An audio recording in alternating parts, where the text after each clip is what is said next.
It's time to jump into the luxury imports of Bowling Green Mercedes-Benz BMW Sports Webb with your host, Brian Webb. Also starring Danny the Limb Hartung, MLB Insider, brought to you by First Step Orthotics on the Bypass.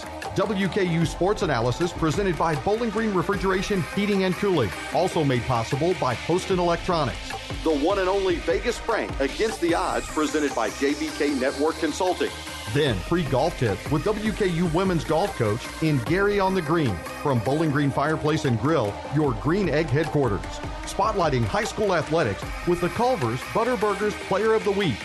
The Coach's Pick with Damon Tabor with plaques from Oak Tree Award. And all guests via the Line-X of Bowling Green hotline. And now your host of the Sports Web. Here's Brian Webb.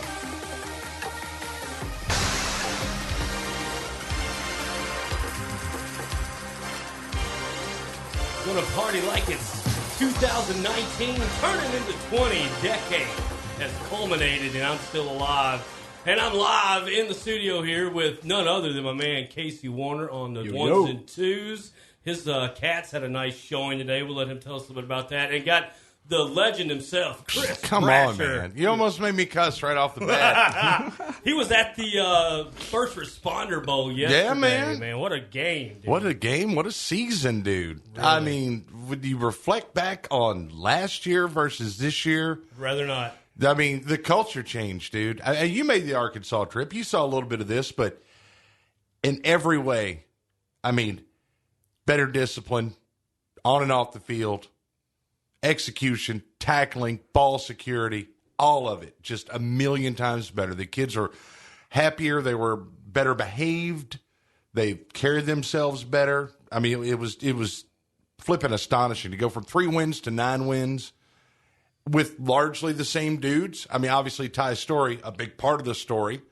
I told everybody on the plane on the way back that if I have any more kids, I'm going to name them Tyson Munson. Tyson Munson Bratcher will be my next born son. Corey's a great kid. You know, he had a lot of ups and downs this year. He was on the coach's show with us one week. Just really good kid. And I was impressed the way Coach Helton had his back like all year, you know, and just kind of, you know, didn't get real down on him. He's a freshman, true freshman. So things looking up. We got to watch one of maybe the best defenders in college football in D'Angelo Malone. I can't say enough about that kid. I mean, unbelievable. He's a beast. He's 110% on every down. He gets his hands on your hips. You're done. It's over. You're done. You're on the ground. He just needs to get a piece of you. Just like that. I think one thing that stuck out, I actually watched a highlight package on YouTube last night because, you know, the perspective from the press box is a little different than watching it on TV or whatever. And I watched a highlight package last night on YouTube, and we went to Simon a lot.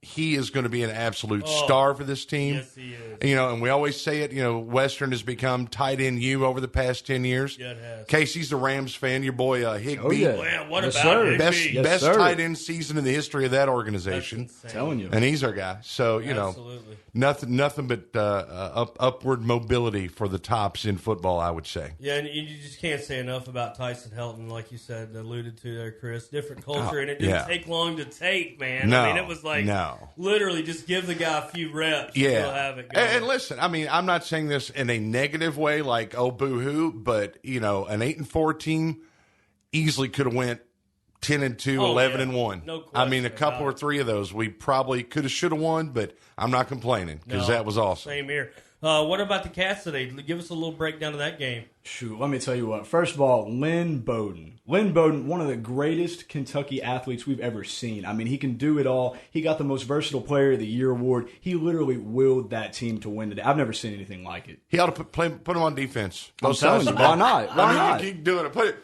Can he punt? You know, shoot, be like my man Leo Stutzman down in Franklin. He can do everything, and it was great. That was great there in the post game. He's got his little boy.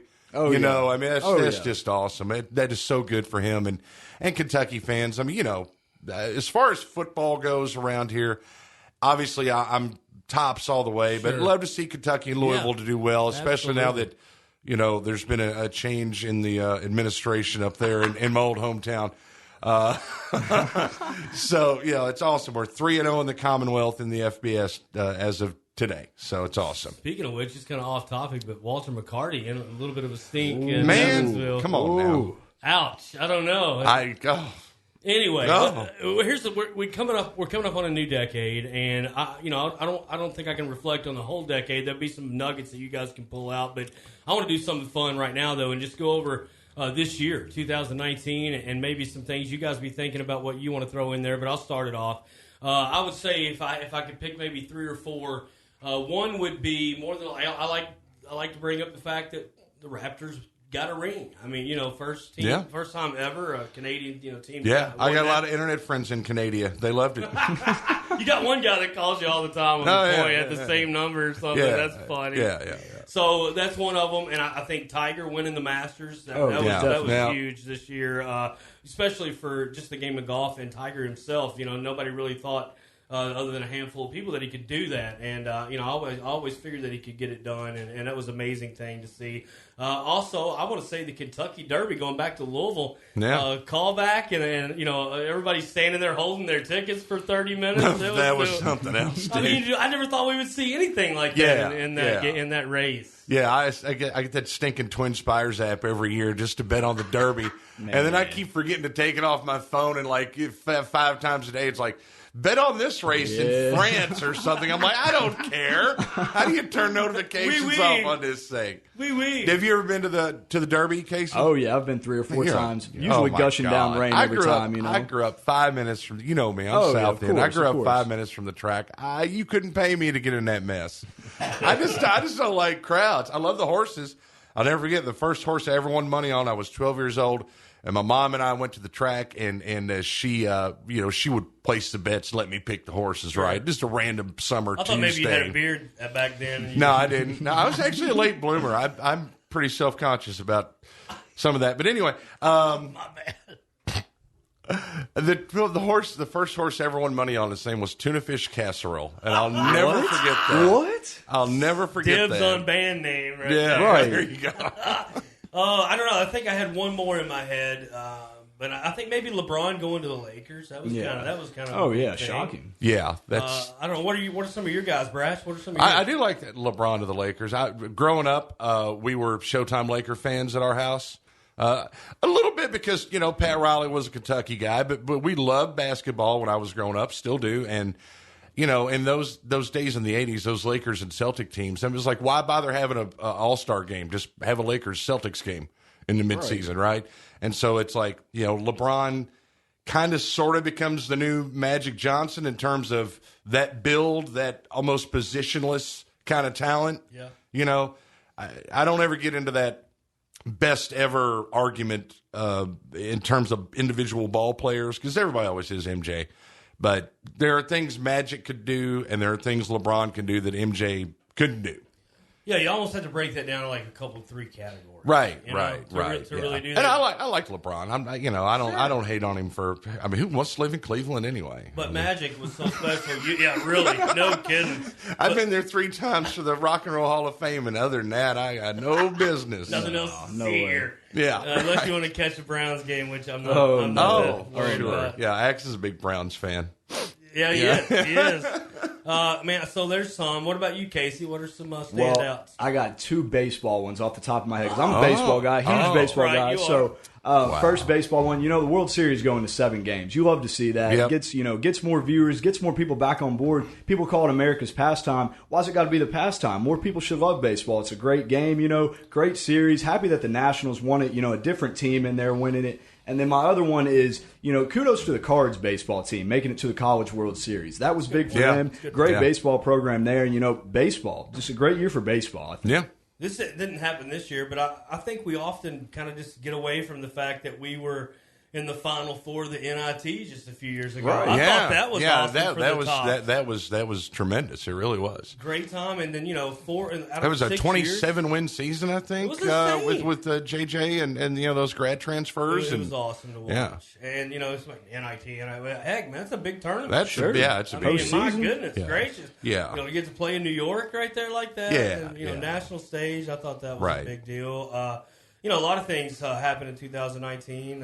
We were talking about decade a little bit. You brought up a couple good ones Casey, Peyton winning as a Bronco, that was a pretty big deal. And that was almost weird. It was just like, oh yeah, it was weird. And we obviously we're an ESPN station, so you hear them talk about that sort of stuff all the time, and it's like the Broncos won that Super Bowl in spite of Peyton Manning being their quarterback. It wasn't exactly his best year. He didn't have much left in the tank. Did not. Right. But they had a great defense, and he was just so smart of a player. He was kind of a Dilfer in his second win. Yeah, totally. It's like relied on that defense, didn't do dumb stuff on offense, and it was tremendous. Just the bank of knowledge that he acquired over so What's many Eli years. going to do? You think he's What done? What is Eli going to do? I don't think that he'll start anywhere next year. Let's just say that right now. No. I can't imagine that after watching him come back and play a couple of those games while Daniel Jones was out.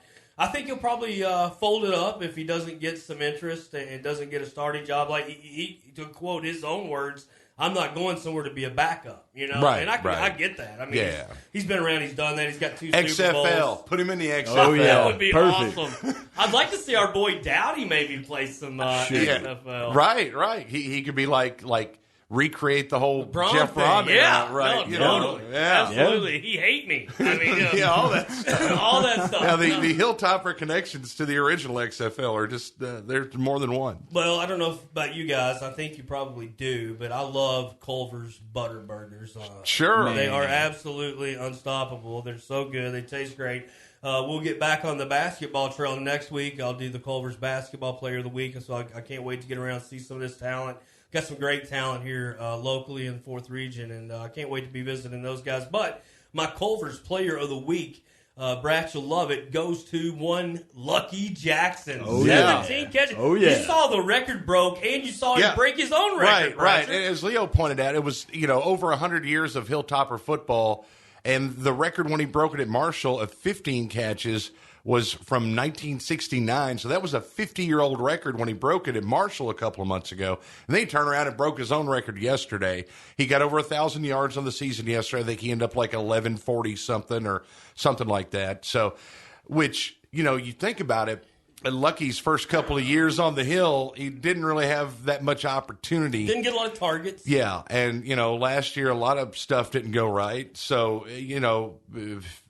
if you were to take this year's stats and maybe just extrapolate them out a little bit, I think with a different situation the last 2 years, though, we probably would have saw more records broken by if he had somebody like Story throwing it to him. I don't know that anybody will ever catch Taiwan on most of that stuff, but he is like right behind. He's like number 2 to Taiwan on like all those things now. That's pretty amazing too, if you think about it. So that brings me to my final shebang here before we go to break. Coming back with Vegas Frank, and we've got Gary on the green. And the coach's pick, we're going to catch up with Coach Damon Tabor on these young lady basketball players that he takes very much pride in talking about. But my question to both of you guys is, Lucky Jackson, I already know he's good enough to play at the next level. Yeah. Is he going to play at the next level, Bratch? Potentially. I think it depends on. I think he'll have a good pro day. I mean, I'm sure they'll have that going on. Coming up here before long. I guess in the spring they'll do that. Prior to the draft. If he doesn't get drafted, I mean, Jack didn't get drafted. That's true. I mean, the list of undrafted free agents that ended up having great careers, if not just solid careers, is pretty long. I mean, he's got the potential. Plus, I mean, you got the CFL, you got the XFL. Yeah, he's going to play somewhere. He'll play. Yeah, I'm pretty certain of it. Well, I'll tell you what, I hope for my sake he makes it to the pros, because I lined up across from him in high school. My Collins High School played against Lexington Lafayette my junior year, and I got to line up across from him and guard him. It was a good game. Really? Actually a close game, yeah. I think they ended up winning by about 14 points, but, making me look better, I guarded a pro guy, you know what I'm saying? Did, so, I mean, hey, that'd be cool. That'd be cool. Casey, you're very, very fast in your own a little right. fleet of foot, Wow. Not too slow. So you stayed pretty much right with him then. I'd say so, yeah. I'd say so. Wow. Man, how many targets did he get in high school? A lot? I mean, that game in particular, I think he might have got a few, because it was just an exhibition. It was a little scrimmage we had. But, I mean, I know he was big time in high school, highly touted coming out of high school. So, Man, that's awesome. And there's been so much talent come out of Louisville, guys. It's just unbelievable. I know. I mean, this room's full of it. There you go. That's a great way to go out. Oh, Chris yeah. Bratcher, thank you, man, Happy for New sitting Year, in. Happy Joker. New Year to you, man. Happy New Year to all you folks. Casey, looking forward to a year hanging out with you and your buddy. We're going to have a lot of fun with the Limb and, yes, sir. And all the crew here on Sports Web. Maybe we can do another 300 shows. We'll see what happens. Bratcher keeps me around longer. Yeah, no, I'm by the way, I'm rooting for a Titans-Vikings Super Bowl. How about that? I love it. That's awesome. Wild cards, I love man. it. And I will say on this show, the Tennessee Titans going into Foxborough with the leading rusher. Vrabel goes home and just blows it up and tears the house down and wins it. That'll be a 6 o'clock pregame Saturday night on 105.3. The Point presented by Southern States of Franklin, Russellville, and Bowling Green. For Casey and Chris, this is Brian Webb saying stick around for some more Sports Web right after the break. ESPN 102.7, 104, The Score. Hello, Vegas. Give me $100 on red. $200 in chips, please. Are you a professional? What's your bet, sir? Bet. Hit me. It's a bust. Whoa! I am on fire. Oh, he's good. He's good. You're a winner! Against the Odds with Vegas Frank is brought to you by JBK Network Consulting. JBK Network Consulting. We are IB everything. Working with complex organizations to achieve measurable business outcomes is what we do. Let Jim Grant and JBK Network Consulting go to work for you. Call 270-796-8935. Visit JBK Network Consulting at 1143 Fairway Place, Suite 105, and online at jbk.net. Back to the Sports Web after a couple-week hiatus. We've got the legendary Better in the house on the Linex hotline. Linex Bedliners, Roger Gina, Louisville Road, Quarter Pike intersection. Get over there. Right now, though, it's time for Against the Odds with the one and only Vegas Frank from sunny Las Vegas, Nevada. What's up, man? I'm doing good. How about yourself? Doing great, buddy. Happy New Year's Eve to you. Everybody going to get crazy tonight. I missed the old Vegas New Year's Eve. We spent quite a few of those together. And I was thinking about that on the way in. The last time it was kind of like this, going and changing of decades, if you will, Frank. We knew each other during the Y2K scare. They thought every desktop in America was going to explode into a zombie and kill everybody. I remember that, and I remember people coming into work the next day. You know, I was actually working at a hotel as well as working at Morgan's at the time, and a lot of people were saying like, "Oh, the clocks are going to reset," and all this other stuff. I'm like, "Well, the dates are going to change." I mean, I don't know how we're freaking out about it. And then, you know, nothing actually went wrong with the hotel I was working at, but they did have a system shut down like 3 months later. So it wasn't actually Y2K. It was like Y2K in March. Yeah, I was going to say Y2K plus 90 days. Right. Y2K exactly. First quarter. No, I don't know. Right. It was funny though. It was a great night in Vegas, 99. You were party like it's 1999. You heard the Prince song 75,000 times that day, which was not enough for me. I love that song, but man, it was great, and I was just taking me back. I was like, man, I've known Frank a long time. That's pretty cool stuff. Well, listen, man, we saw a good one yesterday in Texas. They played at SMU's. A nice facility looked like out there. I had a bunch of buddies out there at the game. I did not get to go this time, but I wanted to be there. But I was there in spirit. And I got to watch it, and what a game. Did not disappoint. No, you're absolutely right. Western played their hearts out. I mean, referring to Michigan, of course, they played their hearts out, and then, you know, the Tops were able to come out on top, able to pull this out. It was a great game, a lot of back and forth. Western Michigan is a tough team. They are, and they are. It was, and you know, for a while they're real physical. Tops were able to kind of show their defense. Their defense has kind of really come into form. They kind of created their own identity as the season moved along. You know, I think that, you know, a lot of key plays. We talked a little bit about Mr. Lucky, you know, over the course of the game yesterday. He played really well. Wow. You know, it was a fun game to watch, and it's always good to kind of put a stamp on the end of the season like that to win a big bowl game. You saw the you know, the celebrations and the relief, I think you could say, of being able to pull that game out. That was fun. Good way to end the season. Yeah, what a way to end the season and the decade. WKU doing it. I think that's the fourth bowl in 6 years. Which is that's pretty good, man.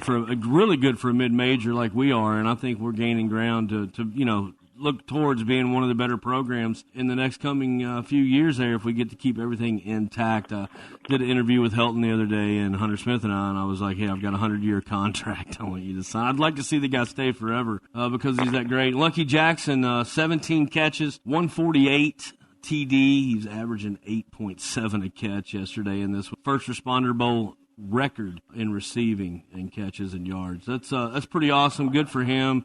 Great guy. I love Lucky Jackson. I'd like to see him. I think he could play at the next level, Frank.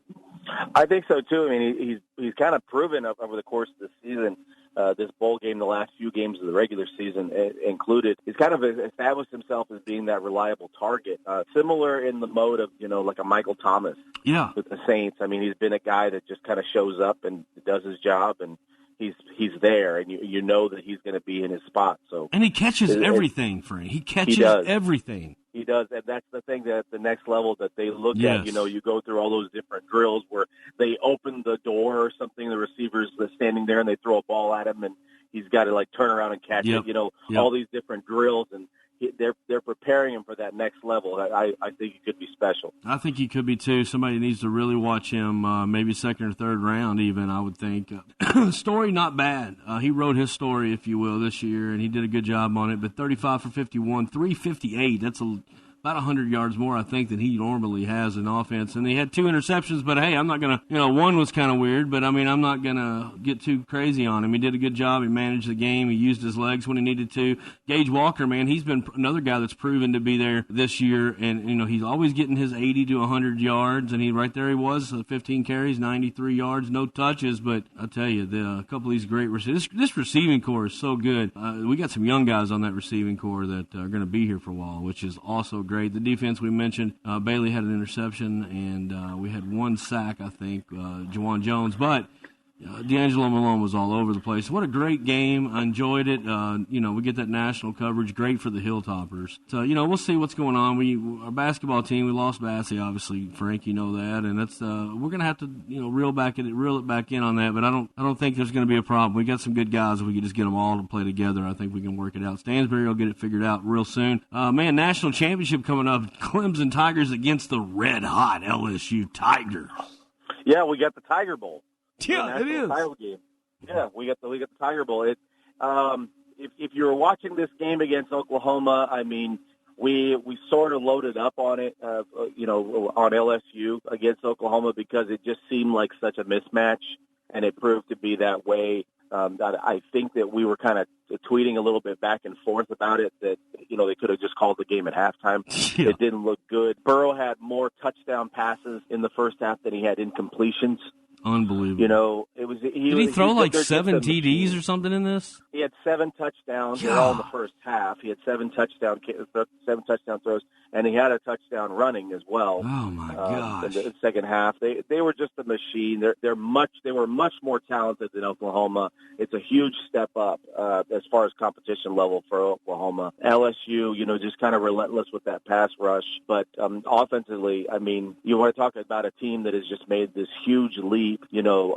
Coach Brady coming over from the Saints, implementing a new system with this LSU team, and they all just kind of bought in. Burrow, I mean, man, Joe Cool. I mean, special, the guy is unbelievable. He is. I mean, what if the Bengals pass him up? They probably won't. Him being an Ohio kid, I don't think that they will pass him up. I think that they're starting to fall out of love with Dalton, and I think they're going to take Burrow. It's Burrow or Chase Young. It depends on who's making the final decision. You want to wait and see who gets evaluated, how they get evaluated. Those are your number 1 and 2 pick, regardless of who's picking. So you'd have to wait and see how he gets evaluated. But Burrow's a special talent. I don't know if you let him pass sight. His efficiency rating is 239.77 in that game. He's ridiculous. That's insane, man. It's ridiculous. It's unbelievable. I thought I was watching, like video game type things. We're going to talk about a guy in a little while about some video game type of statistics that he's put up. But Burrow is. He was ridiculous. He was in tune with everybody as receivers. Jefferson, 4 touchdown catches also all in the first half. They were just clicking. And, Clemson, Ohio State later on, that was a tough game. You can say all you want about officiating if you're an Ohio State fan. Ultimately, you have to execute. The team that was very successful in the red zone, 5 opportunities in the red zone, 3 field goals and 1 interception. Not going to You've get got it to done. cash it. You've got to cash in on those opportunities. Yeah, not going to get it done. That was self-inflicted. There was some bad calls, but there's always bad calls in every game, so you got to be ready for that too. I don't know, man. I like LSU in this one running away. I do too. I think nothing against Trevor Lawrence. Just, I love the guy. Yeah. He's awesome. No, but man, Trevor he's up Lawrence against this team's insane. No, Trevor Lawrence is great. I think Clemson is great. I thought they showed a lot of resolve against Ohio State in that semifinal. But I just think that LSU, to me right now, you have to look at teams that are hot because this is a one-game scenario. LSU just look the part of that they're going to win the championship. It looks like this was their mission this whole year, and they're dialed in. And I think that they're going to win the title. I just think that right now. National Football League playoffs are playoffs. They're here, Frank, and Tennessee Titans going to be rolling into Foxborough with the number 1 rusher in the league against a Patriots team that I'm going to say they're suspect. I would say that too. I think that it's ripe for the picking. I want to take you back all the way to week 2. Okay, week 2 of the season, Patriots were rolling right along. They're focused on a division game on the road against the Miami Dolphins. This is a game that Antonio Brown actually played in. That they beat the Dolphins 43-0. Yep. You fast forward to the end of the year, all you got to do is win at home. These are the games that the Patriots win. Always. And they lose this game to the Dolphins at home. It costs them the bye week. It makes them have to play a wild card weekend. And I think because they're not playing like a Bills team at home, and they have to play the Titans that are right now the hottest team in the league. They're not one of. Yes, they are definitely one of. League. And right now you're running through a buzzsaw. The rushing leader. Talk about this. The rushing leader in the NFL, the receiving leader in the NFL are both in the playoffs. The top 5 passing leaders, we say we're a quarterback-driven league. The top 5 passing leaders in the league are not in the playoffs. That's crazy. But Michael Thomas with the Saints is, yep. and Derrick Henry is. Derrick Henry is running through walls. It's like Kool-Aid. It's like Kool-Aid, man. Hey, He's going to run Kool-Aid. through the Patriots and say, hey, Kool-Aid. He's going to knock somebody over. It's unbelievable. He has been so fun to watch. I love how hard he runs. He looks like he's looking for someone to run over. I know. He's like he wants contact. That is he's like George Kittle. They just want contact. I mean, I don't know, man. Those two guys, it's a perfect analogy. Those guys are both of them. They're looking for somebody to hit. God, they fire me up, dude. They fire me up. And I'll tell you another thing that fires me up is with the spread. I love the Titans at plus 4.5. Come on. I love the plus 4.5. I like the total. Yeah, 40 something. I think that the game it's 43.5. Yeah, I think it's definitely gonna go over that. Yeah, I like the total. I like the Titans plus the 4.5. Even if you think that the Patriots are going to win, which I don't, even if you think the Patriots are going to win, I think that, that 4.5 is too much because the Patriots win close. I mean, They win close. They don't score. Think about it. 27-17, you hit your over. That's it. I mean, and that's very, very possible. Yeah. I like the Titans money line, though. I don't know what that is, but I'm taking that. Well, we're going to look at it. We'll take it. We're going to get it. We're going to take it first, then we're going to look at it. That's the way you do it, Frank. It keeps your mind from being trapped into going down scenarios. You absolutely want to take it and then look at what it is. I just hold my finger up on the board so I don't see the number, and I'm betting it. All I want is the betting number, not the actual over and under or the money line number. I just want to not see it, and that way I make my bet like my heart tells me and not my brain. My heart, I go with it more than I do my brain on that. Man, I tell you, I like the Titans in this one to win it. What else is going on out of the NFL? Well, I mean, they kind of switched up the format. They're doing the 2 AFC games on the same day. They're going to do the 2 NFC games on the other day, and I think it's just for, scheduling for them to hype up, the games that they know they're going to have for the following week. It really doesn't matter that much. It's something that they change up the schedule. Usually get an AFC and an NFC game. All 4 networks get represented this weekend. They each get a playoff game, which is always good. Mm-hmm. But as far as the coaching goes, I mean, Doug Peterson appears to be the longest tenured coach in the NFC East because we're expecting coaching changes with the Cowboys. We've already seen it with the Redskins, the Giants, that we're going to get a coaching change there. We haven't had a coach. Ron Rivera's looks like he's been hired as a Redskins coach, but we don't have a new coach for the Giants. And it looks like we're going to get, like, the next 24 to 48 hours, we're going to get at least Jason Garrett's going to be removed. I don't know if we're going to have a new coach. This is a division that is completely winnable. Whoever's coming into this scenario with the Cowboys, whoever ends up being the new head coach there, this is a great scenario. You've got all kinds of toys there, of the fantastic line, a young, hungry defense. You have Dak Prescott, who has been ridiculous. It's the second in passing yardage this year. Dak Prescott has been ridiculous. And Zeke, I mean, all the guy wants to do is eat and wear half shirts. He does rock the half shirt, doesn't he? I mean, that's so fun. We can't do that. If I've got a half shirt to get stuck. I've got an innie. I can't be showing that off. It looks like there. I could wilt a sweater out of whatever comes out of my innie there. Hey man, I was going to tell you that we're listening to Vegas Frank Against the Odds, sunny Las Vegas, brought to you by JBK Network Consulting. Jim Grant, IP everything over there. Get a hold of him. He will take care of you and do a great job.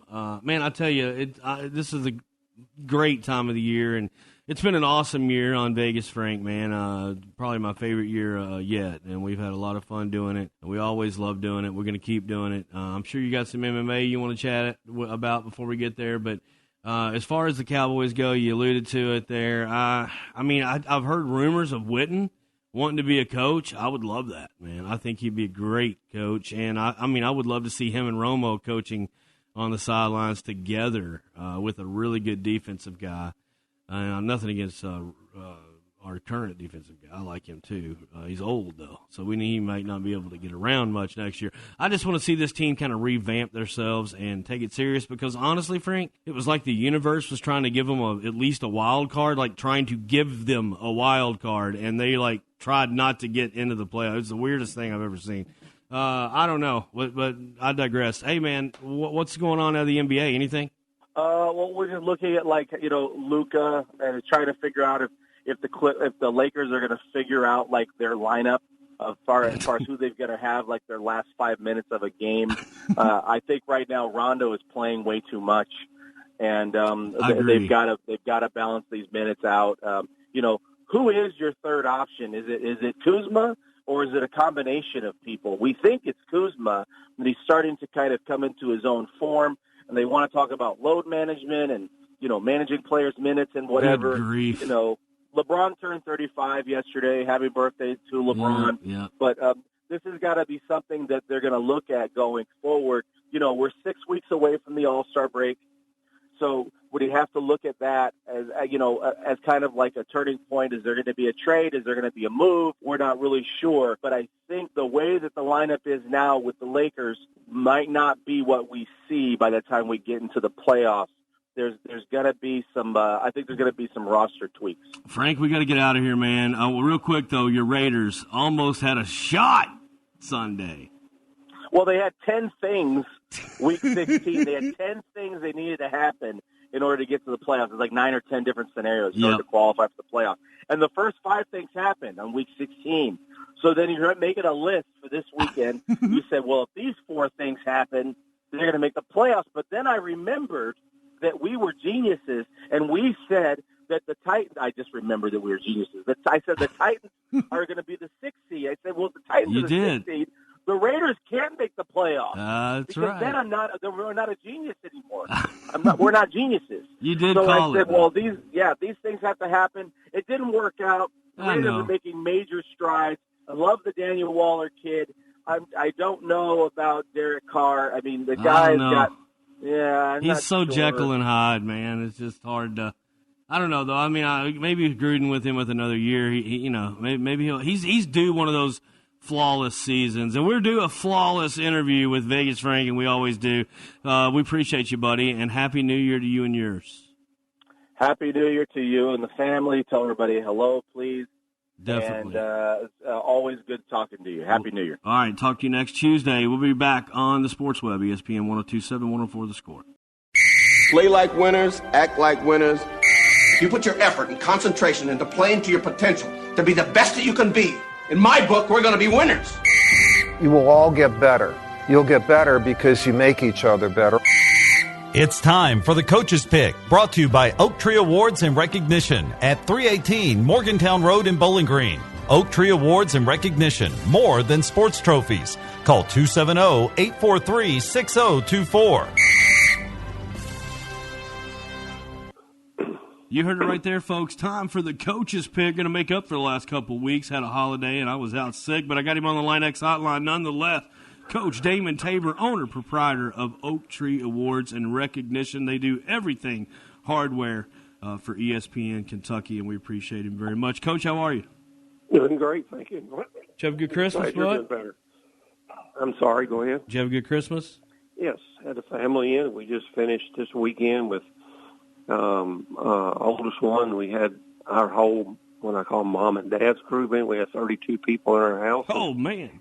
That was their whole family, and so it's great. You keep that little tradition going that parents started years and years ago. Yeah, that's great to do that, and I hope that carries on through the sentiment of all families in the United States. When it comes to that, we should all celebrate however you want to celebrate, whatever holiday it is that means something to you. Just make sure you enjoy it and keep the tradition going. Coach, our tradition is Coach's Pick, and we've been doing it for 3 or 4 years, and it's been a lot of fun.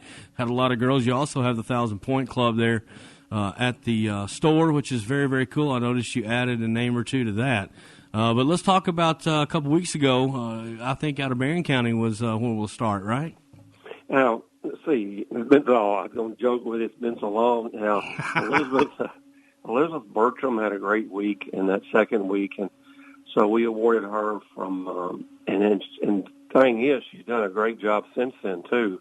But she's at Barron County, doing a great job helping them, and they spent the week over in Berea this past few days playing over there, and then we come up with. Lucy Patterson, who's at Warren East. What a player. Yeah, really good. I saw all, I think, we saw them all play at Bowling Green on December 7th.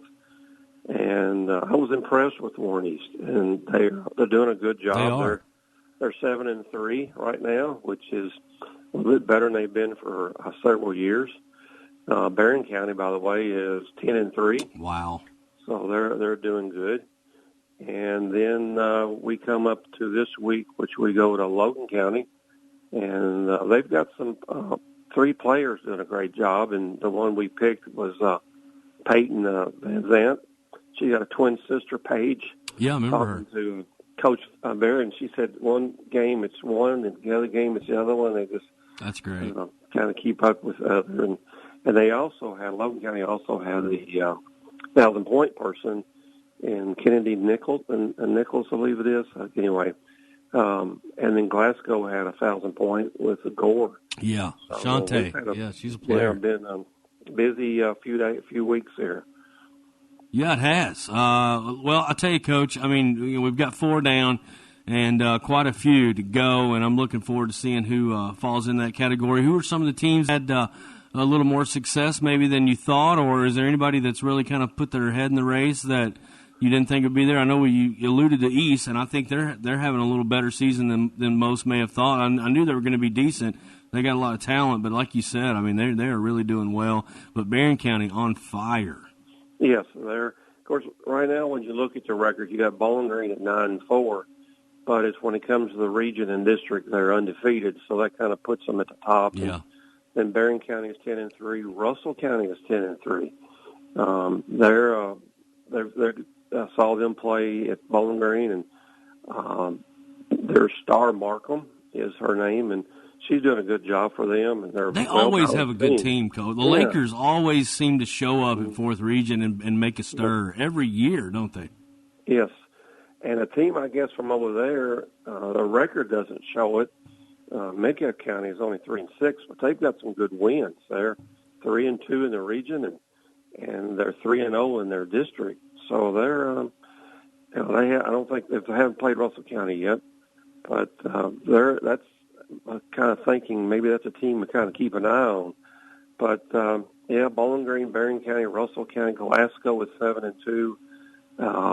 Warren East is 7-3, and then Russellville is 8-3, and South Warren is 8-7. So that's the top teams right now with the winning records, but they're doing a good job with it right now. I mean, I think it's going to be a bottleneck when we get down to district play, Coach. I mean, it just seems like you're going to have to fight through to get through this one. I mean, there's just so many good teams up there that can beat somebody on any given night, and that's when it's exciting, right, for the people in the stands and everybody else. Oh, it's nothing like when it comes to tournament time.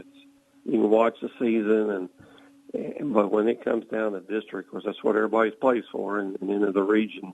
So, it makes good. And we got several, I should say, good ball players, and it's making it tough to pick player of the week because they're performing, and some of them are performing every week, but we'd like to spread this thing out and give it to those who need to be recognized. No, that's what we do it for, Coach, and nobody recognizes high school basketball girls like you do in 100 miles. So I think that speaks a lot of volume for you as far as your heart and passion for the game, and as being a coach, being in a state championship game. I mean, that's it's cool. It's great to have that. And you've got some recent news. You're now sitting on a board. Explain that to us before we go. Well, they got desperate. No. Kind of like me on the radio, yeah.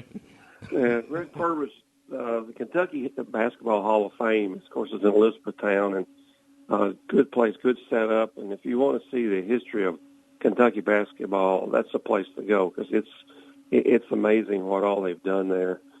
But Greg Purvis used to represent this region, and they have what they call the deputy director in each region. And he moved to the commission. I'm going to call him commissioner, CEO, whatever. So when he moved up there, they came and said, "How about it?" Of course, it's kind of hard to say no. Yeah. Basketball's been good to me. Yes, it has. And this is a way you can get out and promote the Kentucky Basketball Hall of Fame, and it's a great place. And I went up there this past summer and saw several people inducted into the Hall of Fame, and it's a nice place. And we'll be out and we'll be trying to promote it during the next year anyway. So. Yeah, absolutely. We'll have to get you back on Sports Connection and talk about that with him. And that'd be awesome, Coach. Congratulations on that awesome honor, and nobody better to ask than you. And I'm sure you were the first one on the docket there, and that's good stuff. You can also exploit your passions for your family and loved ones by doing something special, not just trophies at Oak Tree Awards. Do a lot of sentimental things, a lot of laser carvings. One year I had you laser carve one of our baby pictures, my sister and I. My mom just absolutely teared up and loved it. So a lot of different things over at Oak Tree Awards, Morgantown Road over there.